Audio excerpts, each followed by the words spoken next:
pars au Japon, t'as pris ton billet et tu crois que tout s'arrête là, détrompe-toi, t'as encore 5 erreurs que plein de personnes font dans ce cas précis. C'est parti. L'erreur 1, c'est de ne pas réserver ses logements en avance. C'est une dinguerie tout simplement. Dis-toi, il y a des gens, ils ont pris leur billet et au lieu de faire tout dans la foulée, c'est-à-dire logement, si tu dois louer une voiture, etc., vraiment, au lieu d'enchaîner tout au maximum, dès qu'ils ont pris le billet, ils attendent. Et voilà. Et après, une semaine, 2 semaines, voire un mois avant leur voyage, ils vont commencer à se dire qu'ils doivent réserver des trucs. Et au final, tu te rends compte que c'est cher et tu viens te plaindre en disant « Ah mais Yanson, en fait c'est cher le Japon !» Non, pas du tout. C'est juste que tu t'es pris vraiment au pire moment possible. Du coup, s'il vous plaît, quand vous prenez votre billet, directement commencez à regarder pour votre hébergement, etc., etc.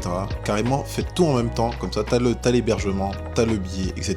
La deuxième erreur que les gens font, c'est tout simplement le fait de ne pas penser à noter le nom de son logement ou de son emplacement en japonais. Dans certains cas, ça t'est utile de fou. Autant l'éviter le plus que possible, du coup n'hésite pas à noter dans ton téléphone le nom de ton hôtel ou de l'Airbnb où tu es. En 3, on aura le fait que la plupart des gens ne prévoient pas leur trajet aéroport-hôtel. Tout simplement parce qu'ils se disent autant y aller en taxi. Crois-moi que quand tu es à Tokyo et que tu as atterri à Haneda et que tu veux prendre un taxi d'Haneda jusqu'à Tokyo, ou tu vas payer cher, hein. Franchement, on parle de 80 balles. Hein. Ah oui, franchement, ça monte vite. Hein. T'as plusieurs compagnies de taxis au Japon. Des fois, ils ont la même couleur, des fois pas du tout. Tu peux te perdre assez facilement. Et il y a des taxis qui coûtent plus cher que d'autres.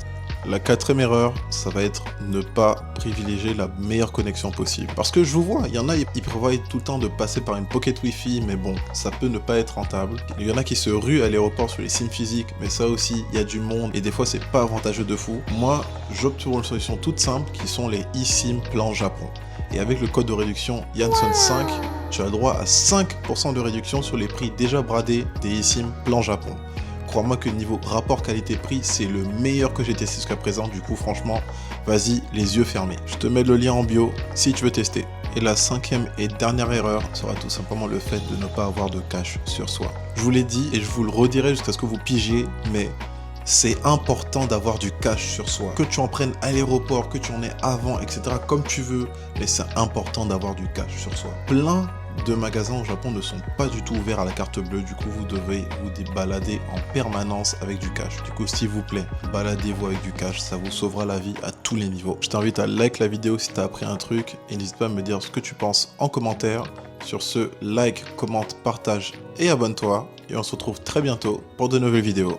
Minasan, matane!